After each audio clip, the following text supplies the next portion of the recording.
Erica Farber, President and CEO of the RAB, and welcome to Radio on Main Street, the podcast all about radio. Our current podcast series focuses on one of radio's greatest and most special assets, our on-air talent. As we like to say, radio is the original social medium, and its on-air personalities are the original social media influencers. With many of these radio influencers having greater reach and followers than that of other media, what really makes them special is they have incredibly strong ties to local communities. And that's based on a foundation of trust and emotional connection. As individuals who entertain, educate, and inform, radio influencers have the power to impact and affect behavior and brand consideration. On a daily basis, they create these environments that connects the audiences with businesses to help drive brand awareness and increase sales for those businesses, products, and services. In our last episode of the series, we hear the conversation I had with the incredible Ellen Kay of iHeart, morning host on KOST 103.5 in Los Angeles and syndicated on Saturdays across the country. Well, it's not every day that I have the opportunity to sit down and talk to the number one woman in radio today. That's Ellen Kay. So Ellen, sweet. It is an honor for me to be here with you. The honor is all mine. Thank you so much. I know you've told this story over and over again, but for the few that don't know it, can you share a little bit about how this all started for you? I would love to, yes.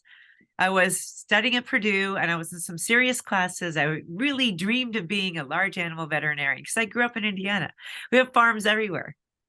And so I went 2 years into it. I was struggling with classes. I knew that I really had to ace my classes if I was going to get anywhere, even to get into vet school, which would have been an additional 5 years after school. But I loved school. I love the animals. I loved my classes until I had to go out in the field and actually practice real veterinary medicine, vaccinating chicks and chickens, pigs and goats.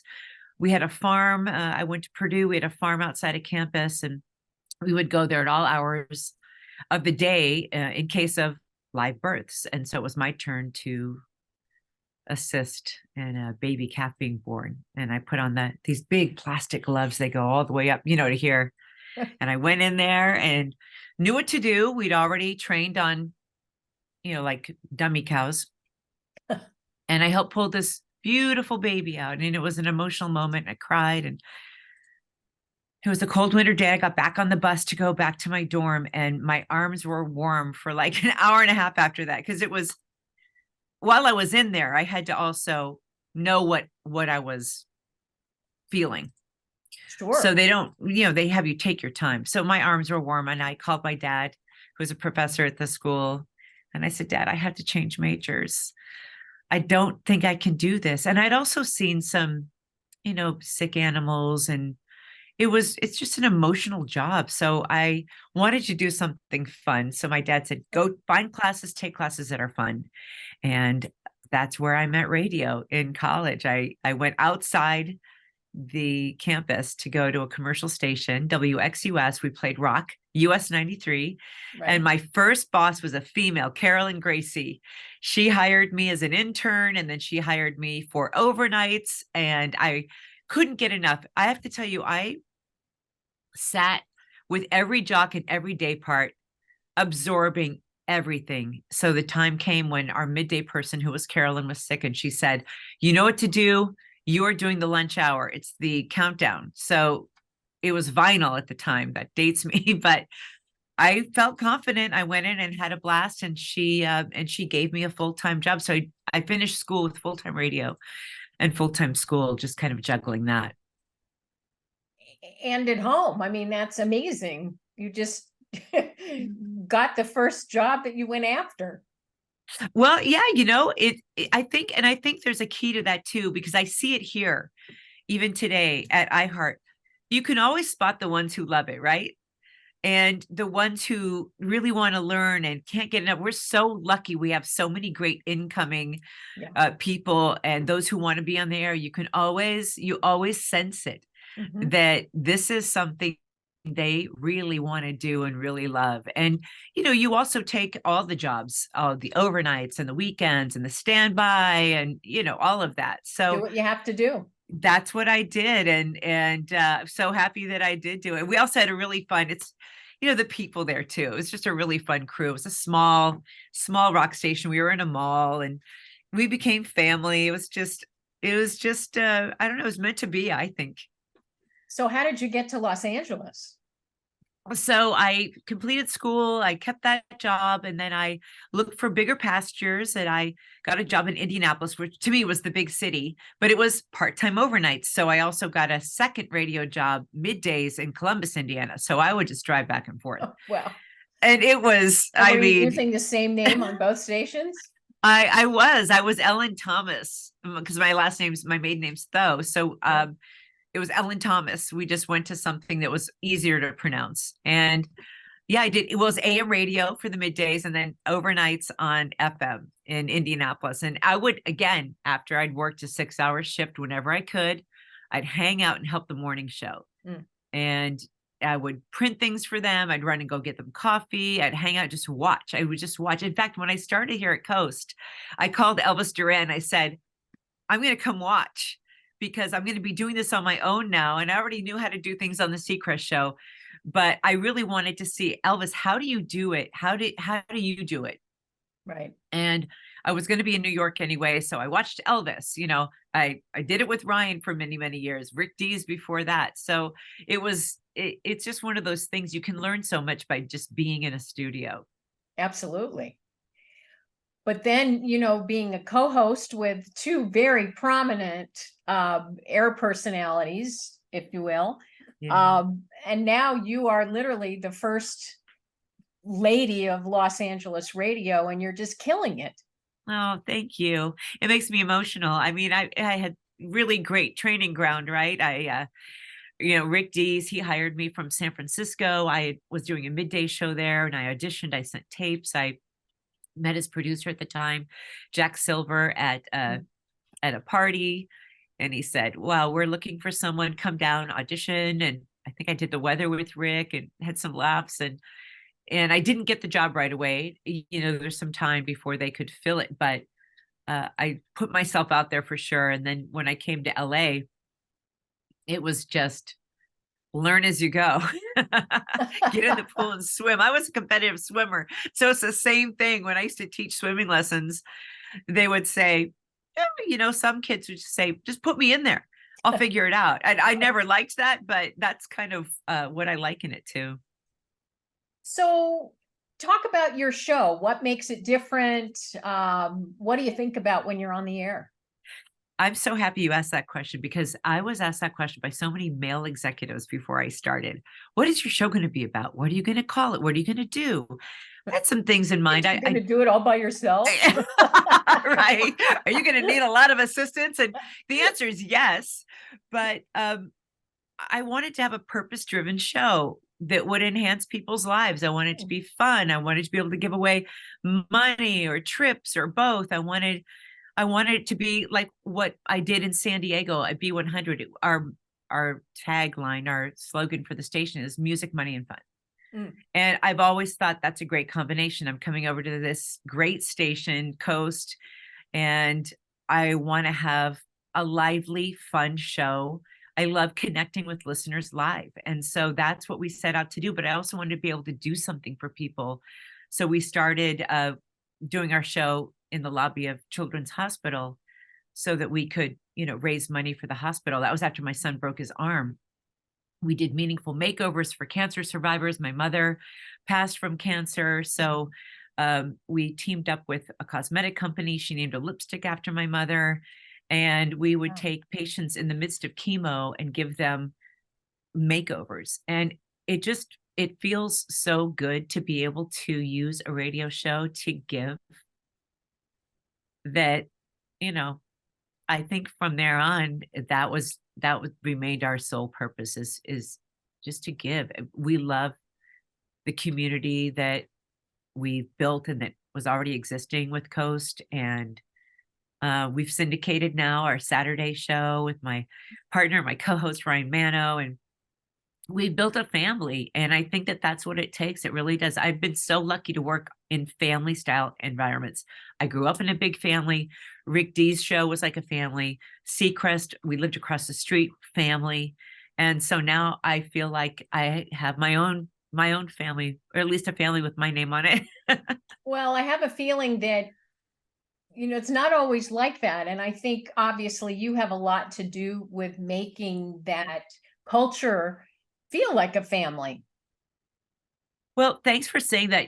It's a thousand things, right? I always say a radio show is a thousand things, and there's so many nuances. And I really believe and feel, and always have, that we're transferring emotion every day, whether it's happy, sad, celebratory. We're celebrating the World Series victory now for the Little League in El Segundo.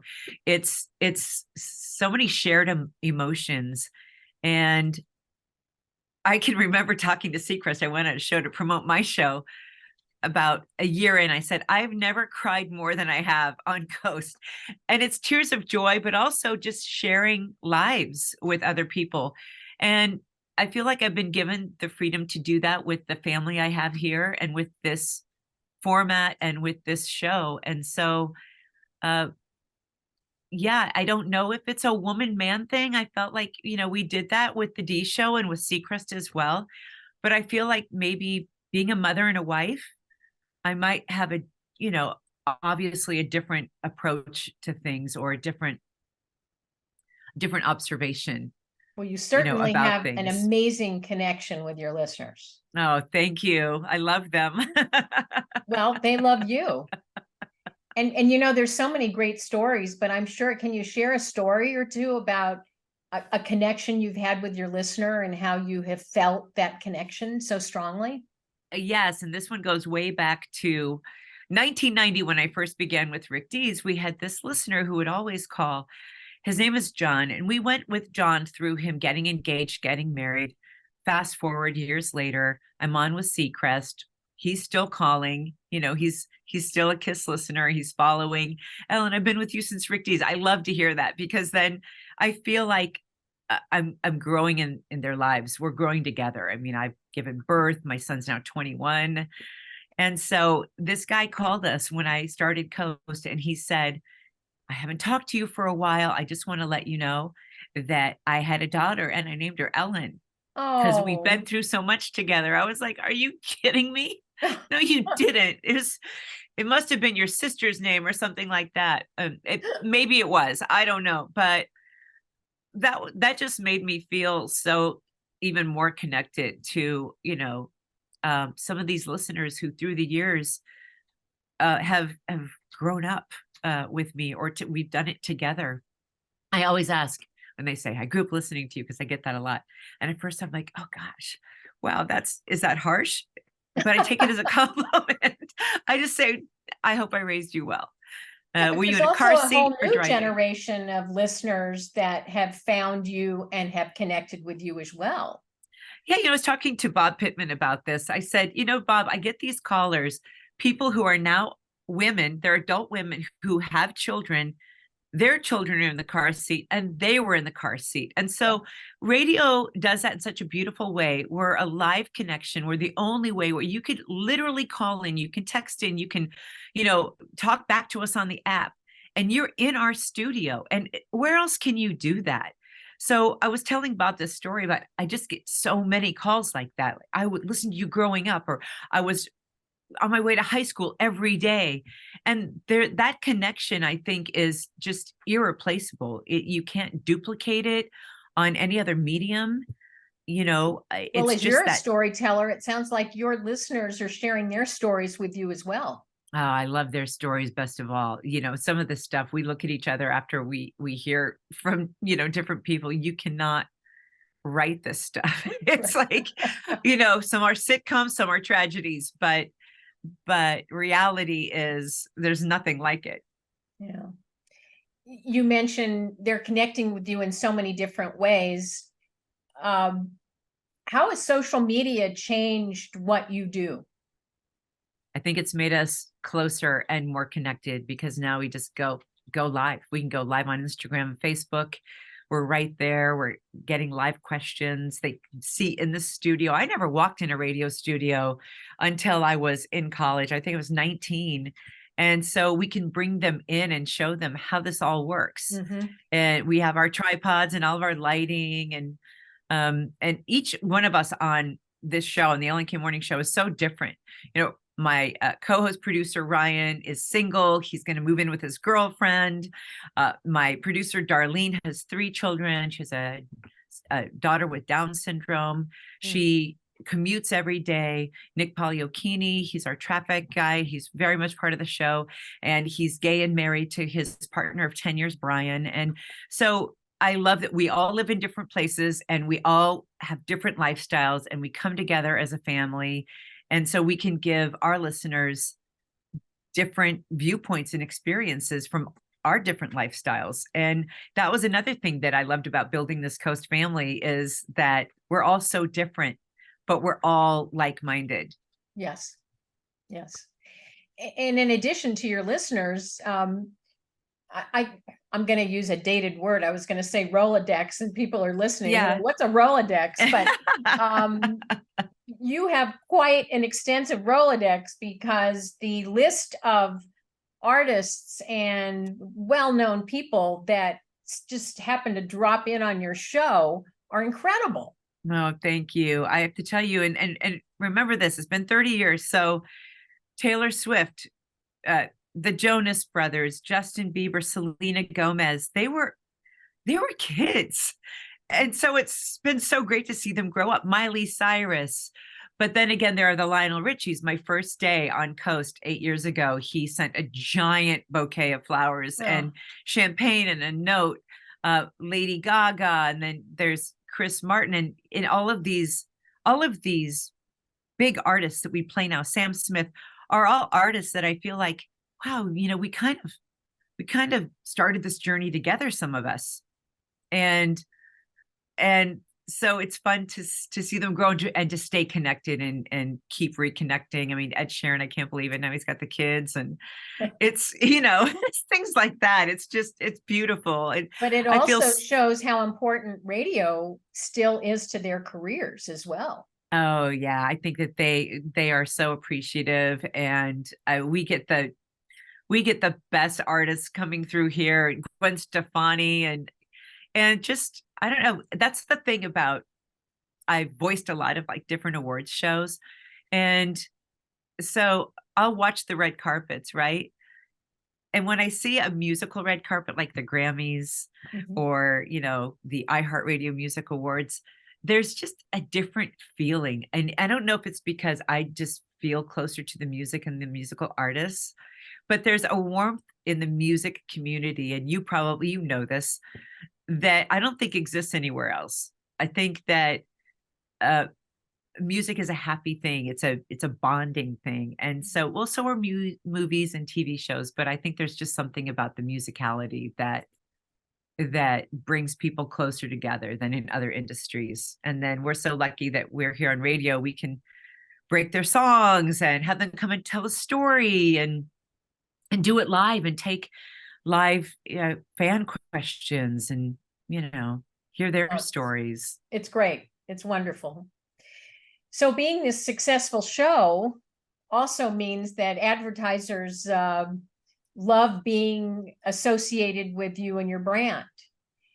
And as we all know, we value those relationships very much with advertisers. And Ellen, if we're talking to a group of advertisers right now, what would you say to them about why they should be including radio in their marketing plans? I would say because we can express directly to that consumer who is captive, usually in a car, at work, streaming, that we can get your message directly to them. And I have to tell you, my happiest collaborations have been the annuals, the ones who go in for the 52 weeks a year, who interact with us, who freshen their copy, who give us interesting facts about the company to talk about, who are constantly interacting with us. And I believe, again, it's the transfers of emotion. I've had some really great partners through the years. Mercedes, you can see it's on my logo here. Also Cunard Cruises, Apple TV. I think that, again, when you're hearing someone on the radio talk about an experience they've had with the product or why you should get that product, you're getting the genuine, authentic report, so to speak, of it's not a commercial, it's not scripted. It's usually hear your bullet points, talk about your experience with this product. I'd never cruised before. I went on a Cunard cruise. I'm blown away. I can't say enough about it. So it's one of those things. And on our show, we walk our walk. We use the product. We endorse products that we love. We're really, really lucky that we get to do that. And I just think it's super effective when you're listening to someone who maybe you've known for years, who loves this product. You might go check it out. And I think that the frequency of the message is also so important. I think with all things, relationships, TV shows, people give up too quickly sometimes. And I mean, if you really want to get determine that message, if it's successful or not. Yeah, commit. I think commitment. That's interesting. Do you have any advice for advertisers who are considering doing an endorsement with a talent? Because you talk about the importance of, long-term, making that commitment, but you've had so much success. What can you share with other advertisers about how they should be thinking about endorsement advertising? Make it fun and make it meaningful. And I would even reverse those, make it meaningful and then make it fun, because you can hear it in the person's voice. You can hear sincerity and you can hear insincerity. And I think that when you've got an advertiser that really clicks with your endorser, that's going to get the message across. My partner here, Ryan, he loves pickles. So now he's endorsing pickles. And the commercials are great. We get all kinds of people calling us with pickle facts, and they bought pickle clothing. And I mean, it's just when you love it, that message is going to get through. So envy apples. I was talking about my favorite apple on the air one morning. I said, I bought these apples the other day and they're the most perfect apple and they're so crisp and they don't turn brown. And it was an Envy apple, and Envy heard it and then they became our partner. And I love to talk about those apples because they're great apples. And so I think when a person hears enthusiasm, and if it's something meaningful that helps people or that will make your life better, how can you go wrong? I mean, really, with a live message. Well, you can't be more authentic than that. I love that. Well, we have a campaign where we talk about radio works because, and from your position, if you could just complete that sentence, radio works because? Radio works because of the connection and the connectivity, the transference of emotion. That's why radio works. You can't get it anywhere else. You really can't. I mean, it's this live companionship connection that you can make. And I think that that is what we have above all, above everyone else, above every other medium. And radio matters because? Radio matters because it's the only place where you can go to get that live connection and companionship. There's no other place. And one last question, Ellen. So we hear so much about audio being at an all-time high, and we can have access to audio on so many different platforms. Where do you see the future of audio going? And, how do you see that changing? Well, I think it's just going to keep growing. I mean, there are so many different formats. There are so many different ways where you can get your audio. We're on demand. You can listen to our show anytime you want. We're live in the mornings, yes, every morning during the week, and then on our Saturday show, but you can have it on demand anytime, anywhere you want. So I think that that's only going to get easier and more widespread, where it's like remember when we used to just watch TV channels, and now we can stream anything. Right. And now with radio, it's the same thing. It's one destination and there it is, like this menu of anything you want. You go on the app, the iHeart app, there's hours and hours of listening there. And I think that that's only going to grow. And podcasts continue to grow. And I know that's something that you're involved in as well. Mm-hmm. I have a podcast, Women We Love, and we feature women who've done remarkable things. We have had everyone from astronaut to directors to cancer, life-saving doctors, oncologists. And we're about to launch another one that's stories of transformation called Rise Above. My mom used to always say Rise Above. And for instance, we know a photographer, he photographs sharks. He only has one leg because a shark took off his leg. And now he works for Nat Geo and he's won all kinds of awards. So we're taking these stories of transformation and people who have risen above for our next podcast, Rise Above. So I'm a podcast junkie freak. I get lost in podcasts. So I'm really excited every time we get a chance to do another podcast. So other than your own, do you have a favorite you can share with us? I'm a crime junkie. And also I love stuff you should know. That's my number one addiction. Yeah, it's great.